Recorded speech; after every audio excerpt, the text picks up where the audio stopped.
Hi hello ನಮಸ್ಕಾರ. ನೀವು ನೋಡ್ತಾ ಇರೋ ಫುಡ್ ಲೊಕೇಶನ್ಸ್. ಎಲ್ಲರೂ ಇದ್ದೀರಾ, ಚೆನ್ನಾಗಿದ್ದೀರಾ ಅಂದ್ಕೊಂಡಿದ್ದೀನಿ. ನಾನು ಕೂಡ ಸೂಪರ್ ಆಗಿದ್ದೀನಿ. ನಾನಿವತ್ತು ಉಡುಪಿ ಬ್ರಾಹ್ಮಿನ್ಸ್ ಕಿಚನ್ ಅಂತ ಅತ್ತಿಗುಪ್ಪೆ ಹತ್ರ ಇರೋಂಥದ್ದು ಅದ್ಭುತವಾಗಿರೋಂಥ ಅಕ್ಕಿ ರೊಟ್ಟಿ ಮತ್ತು ಬನ್ಸ್ ಸಿಗುತ್ತಂತೆ. ಮತ್ತು ಇಡ್ಲಿ ವಡೆ ಕೂಡ ಫೇಮಸ್ ಅಂತೆ. ಅಂದರೆ ಇಡ್ಲಿ ವಡೆಗೆ ಸಿಗೋಂಥ ಸಾಂಬಾರು ಇದೆಯಲ್ಲ, ಸೊ ಆ ಸಾಂಬಾರೇ ಇಲ್ಲಿ ಫೇಮಸ್ ಅಂತೆ. ಕಂಪ್ಲೀಟ್ ಅಡ್ರೆಸ್ಸು ಮತ್ತು ಗೂಗಲ್ ಮ್ಯಾಪ್ ಲಿಂಕು ನಾನು ಡಿಸ್ಕ್ರಿಪ್ಷನಲ್ಲಿ ಹಾಕಿರ್ತೀನಿ, ನೀವು ನೋಡ್ಬೋದು. ಅತ್ತಿಗುಪ್ಪೆ ಬಸ್ ಸ್ಟ್ಯಾಂಡ್ ನೀವು ಬಸ್ ಸ್ಟ್ಯಾಂಡ್ ಇಳಿತಿದ್ದಂಗೆ ಕಾಣುತ್ತೆ ಹೋಟೆಲ್. ಹೋಗೋಣ, ಟೇಸ್ಟ್ ಮಾಡೋಣ. ಅದಕ್ಕೂ ಮುಂಚೆ ನೀವೇನು ನನ್ನ ಚಾನಲ್ಗೆ ಸಬ್ಸ್ಕ್ರೈಬ್ ಆಗಿಲ್ಲ ಅಂದರೆ ದಯವಿಟ್ಟು ನನ್ನ ಚಾನಲ್ ಸಬ್ಸ್ಕ್ರೈಬ್ ಮಾಡಿ, ವಿಡಿಯೋನ ಲೈಕ್ ಮಾಡಿ, ಶೇರ್ ಮಾಡಿ, ಕಮೆಂಟ್ ಮಾಡಿ ಅಂತ ಹೇಳ್ತಾ ವಿಡಿಯೋ ಕಂಟಿನ್ಯೂ ಆಗುತ್ತೆ.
ಸರ್, ತಮ್ಮ ಹೆಸರು? ವಿಶ್ವನಾಥ್ ಅಂತ. ವಿಶ್ವನಾಥ್ ಅವರು ಹೇಳಿ ಸರ್, ಯಾವಾಗಿಂದ ಶುರುವಾಗಿದ್ದು? ನಮ್ಮದು 2 years ಆಯ್ತು ಸರ್. 2 years ಇಂದ ಇದೇ ಫಸ್ಟ್ ಬ್ರಾಂಚ್.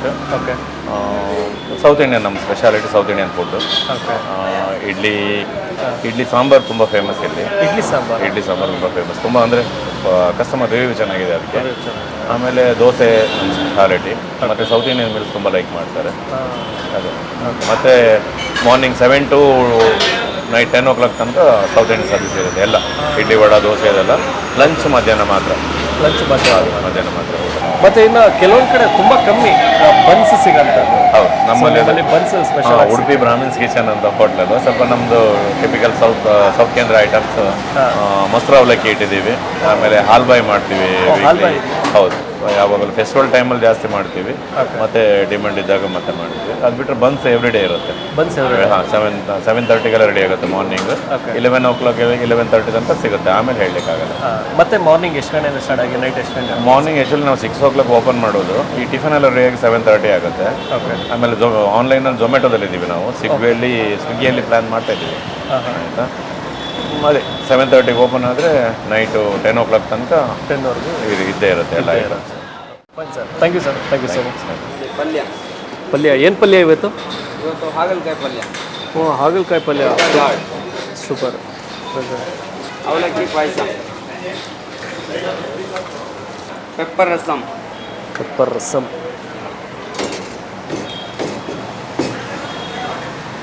ಸೊಪ್ಪು ಸಾಂಬಾರು. ಓಕೆ. ಇದು ಸ್ನೇಕ್ ಗಾರ್ಡ್ ಅಂತಾರ, ಇದು ಪಡಲಕಾಯಿ ಕೂಟ್. ಓಕೆ. ಮೊಸರು, ಮಜ್ಜಿಗೆ, ರೈಸ್, ಪೂರಿ, ಪಾಪಡ್, ಹಪ್ಪಳ. ಓಕೆ, ಇದಿಷ್ಟು ಒಂದು ಮೀಲ್.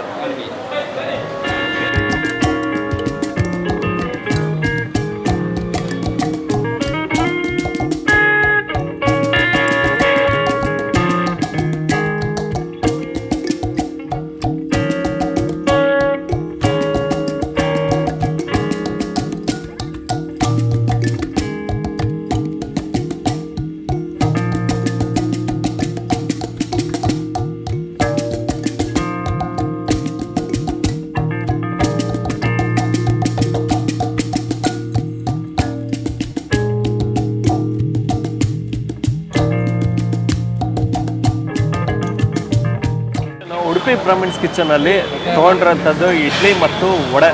ಸಾಂಬಾರಂತೂ ಇಲ್ಲಿ ಅದ್ಭುತವಾಗಿರುತ್ತಂತೆ. ಇಡ್ಲಿ ಸಾಂಬಾರು ಇಲ್ಲಿ ತುಂಬ ಚೆನ್ನಾಗಿರೋದು ಅಂತ ಕೇಳ್ಪಟ್ಟಿದ್ದೀನಿ. ಸೊ ಹಾಗಾಗಿ ನಾನು ಡಿಪ್ ತೊಗೊಂಡಿರೋಂಥದ್ದು ಈರುಳ್ಳಿ ಜಾಸ್ತಿನೇ ಕಾಣಿಸ್ತಾ ಇದೆ. ಸಾಂಬಾರು ಈರುಳ್ಳಿ ಬಳಸ್ತಾರೆ. ಸೊ ಅದ್ರ ಸ್ವಾದನೇ ಅದ್ಭುತವಾಗಿರುತ್ತೆ. ಅದ್ರದ್ದು ಒಂಥರ ಟೇಸ್ಟೇ ಒಂಥರ ಡಿಫ್ರೆಂಟ್ ಆಗಿರೋಂಥದ್ದು. ಸಾಂಬಾರು ಗಟ್ಟಿನೇ ಇದೆ, ಕೊತ್ತಂಬರಿ ಸೊಪ್ಪು ಸ್ವಲ್ಪ ಜಾಸ್ತಿನೇ ಬಳಸಿದ್ದಾರೆ.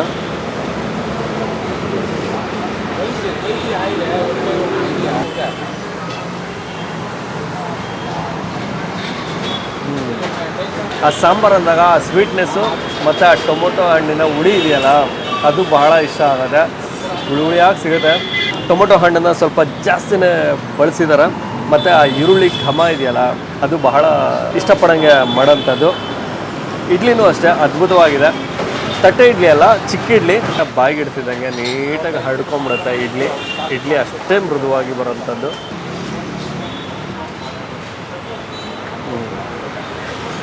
ಉದ್ದಿನ ವಡೆನೂ ಅಷ್ಟೇ ಗರ್ಗರಿಯಾಗಿರುತ್ತೆ. ಬಟ್ ಸಾಂಬಾರಿಗೆ ಅಂತ ತೊಗೊಂಡಾಗ, ಡಿಪ್ ಅಂತ ತೊಗೊಂಡಾಗ ಈ ಥರ ಮೆತ್ತಗಾಗಿರುತ್ತೆ. ಅಡಿಷ್ನಲ್ ಆಗಿ ಚಟ್ನಿ ಕೂಡ ನೀವು ತೊಗೋಬೋದು.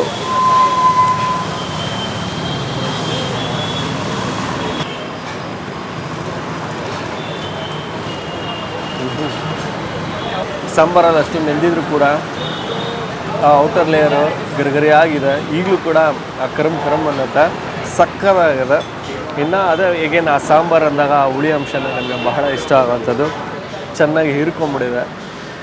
ಚಟ್ನಿ ಜೊತೆ ತಿಂದರೆ ಇನ್ನೂ ಚೆನ್ನಾಗಿರುತ್ತೆ. ಸ್ವಲ್ಪ ಚಟ್ನಿ ಸ್ವಲ್ಪ ಸಾಂಬಾರು ಮಿಕ್ಸ್ ಇತ್ತು ಅಂದರೆ ಇದು ಸ್ವಲ್ಪ ಹುಳಿ ಮತ್ತು ಸ್ವೀಟು ಕೊಡುತ್ತಲ್ವ. ಚಟ್ನಿ ಅಂದಾಗ ಸ್ವಲ್ಪ ಖಾರ ಬರುತ್ತೆ, ಚೆನ್ನಾಗಿದೆ, ಮಸ್ತಿದೆ. ಇಡ್ಲಿ ವಡೆ ಡಿಪ್ ತೊಗೊಂಡಿದ್ದಾಯಿತು. ಸೊ ಅದಾದ್ಮೇಲಿಂದ ತೊಗೊಂಡಿರೋಂಥದ್ದೇ ಬನ್ಸ್. ಸೊ ನಮ್ಮ ಮಂಗಳೂರು ಕಡೆ ಸ್ವಲ್ಪ ಜಾಸ್ತಿ ಬನ್ಸೇ ಸಿಕ್ಕಾಪಟ್ಟೆ ಫೇಮಸ್ಸು. ಸೊ ಬನ್ಸ್ ಇಲ್ಲಿತ್ತು, ಸೊ ಹಾಗಾಗಿ ಬನ್ಸ್ ತೊಗೊಂಡಿದ್ದೀವಿ. ಅದಾದಮೇಲಿಂದ ಅಕ್ಕಿ ರೊಟ್ಟಿನೂ ಅಷ್ಟೇ ತುಂಬ ಕಮ್ಮಿ ಕಡೆ ಸಿಗೋಂಥದ್ದು. ಸೊ ಹಾಗಾಗಿ ಅಕ್ಕಿ ರೊಟ್ಟಿ ಕೂಡ ತೊಗೊಂಡಿದ್ದೀವಿ. ಅಕ್ಕಿ ರೊಟ್ಟಿ ಜೊತೆಗೆ ಬೆಣ್ಣೆ ಕೊಟ್ಟಿದ್ದಾರೆ ಮತ್ತು ಚಟ್ನಿ ಅಂದರೆ ಗನ್ ಪೌಡ್ರ್ ಅಂತೀವಿ ಅಥವಾ ಪುಡಿ ದೋಸೆಗಳಿಗೆ ಬಳಸ್ತೀವಲ್ಲ, ಸೊ ಆ ಪುಡಿ ಕೊಟ್ಟಿರ್ತಾರೆ. ಸಾಗು ಮತ್ತು ಚಟ್ನಿ, ಬನ್ನಿಗೆ ಸಾಗು ಮತ್ತು ಚಟ್ನಿ ಕೊಟ್ಟಿರ್ತಾರೆ. ಬಾಳೆಹಣ್ಣು ಮತ್ತು ಮೈದಾ ಬಳಸಿರ್ತಾರೆ, ಜೀರಿಗೆ ಬಳಸ್ತಾರೆ ಮತ್ತು ಮೊಸರು ಕೂಡ ಬಳಸ್ತಾರೆ.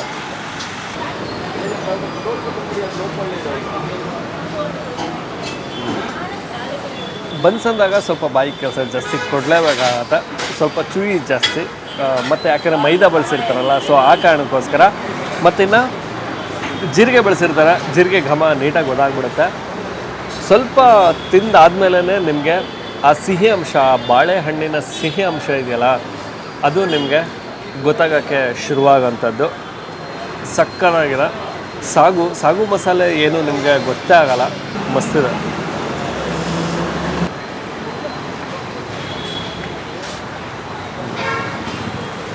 ಅಕ್ಕಿ ರೊಟ್ಟಿನೂ ತುಂಬ ಕಮ್ಮಿ ಕಡೆ ಸಿಗೋಂಥದ್ದು, ಗರ್ಗರಿಯಾಗಿದೆ. ಕರ್ಬೇವಿನ ಸೊಪ್ಪು, ಬೆಣ್ಣೆ ಬೇರೆ ಕೊಟ್ಟಿರ್ತಾರೆ.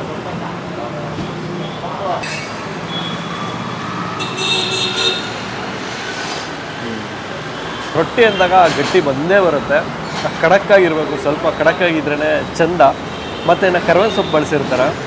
ಆ ಸಬ್ಬಕ್ಕಿ ಸೊಪ್ಪಿನ ಘಮನೇ ನಿಮಗೆ ಯಥೇಚ್ಛವಾಗಿ ಬರ್ತಿರೋಂಥದ್ದು. ಆ ಈರುಳ್ಳಿ ಸ್ವೀಟ್ನೆಸ್ಸು ಮತ್ತು ಆ ಕ್ರಂಚಿ ಬಹಳ ಇಷ್ಟ ಆಗುತ್ತೆ. ಪುಡಿ ಕೊಟ್ಟಿರ್ತಾರೆ, ಪುಡಿ ಜೊತೆ ಕೂಡ ನೀವು ಟ್ರೈ ಮಾಡ್ಬೋದು. ಮತ್ತು ಹಸಿರು ಮೆಣಸಿನ್ಕಾಯಿ ಕೂಡ ಬಳಸಿರ್ತಾರೆ, ಚಿಕ್ಕದಾಗಿ ಕಟ್ ಮಾಡಿಬಿಟ್ಟಿರ್ತಾರೆ. ಅದು ಸಪ್ರೇಟಾಗಿ ಸಿಕ್ಕಿದಾಗ ನಿಮಗೆ ಸಿಕ್ಕಾಬಟ್ಟೆ ಸ್ವಲ್ಪ ಖಾರ ಅನಿಸ್ಬೋದು. ಅದು ಬಿಟ್ಟರೆ ಮಸ್ತ್. ಅಕ್ಕಿ ರೊಟ್ಟಿ ತೀರಾ ಕಮ್ಮಿ, ಈ ಥರ ಸಿಕ್ಕಿದಾಗ ಟ್ರೈ ಮಾಡಬೇಕು.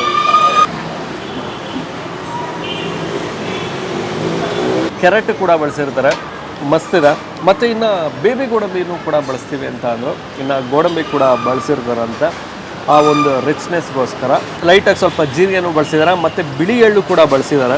ನಿಮ್ಗೆ ಇಲ್ಲಿ ಕಾಣ್ಬೋದು, ಬಿಳಿ ಎಳ್ಳು ಕೂಡ ನಿಮಗೆ ಬಳಸಿರ್ತಾರೆ. ದೋಸೆ ಕೂಡ ಮಸ್ತಿರುತ್ತಂತೆ. ನೀವು ಬಂದಾಗ ಮಿಸ್ ಮಾಡಿದೆ ದೋಸೆ ಕೂಡ ಟ್ರೈ ಮಾಡಿ ಅಂತ ಹೇಳ್ತಾ, ಓಕೆ, ನಾನು ಈ ವಿಡಿಯೋನ ಇಲ್ಲಿಗೆ ಎಂಡ್ ಮಾಡ್ತಾಯಿದ್ದೀನಿ. ಮತ್ತೊಮ್ಮೆ ನಾನು ನಿಮ್ಮನ್ನು ನೆಕ್ಸ್ಟ್ ವಿಡಿಯೋದಲ್ಲಿ ಭೇಟಿ ಮಾಡ್ತೀನಿ. ಅದಕ್ಕೂ ಮುಂಚೆ ನೀವು ನನ್ನ ಚಾನಲ್ಗೆ ಸಬ್ಸ್ಕ್ರೈಬ್ ಆಗಿಲ್ಲ ಅಂದರೆ ದಯವಿಟ್ಟು ನನ್ನ ಚಾನಲ್ನ ಸಬ್ಸ್ಕ್ರೈಬ್ ಮಾಡಿ, ವಿಡಿಯೋನ ಲೈಕ್ ಮಾಡಿ, ಶೇರ್ ಮಾಡಿ, ಕಮೆಂಟ್ ಮಾಡಿ ಅಂತ ಹೇಳ್ತಾ ನೆಕ್ಸ್ಟ್ ವಿಡಿಯೋದಲ್ಲಿ ಭೇಟಿ ಆಗೋಣ.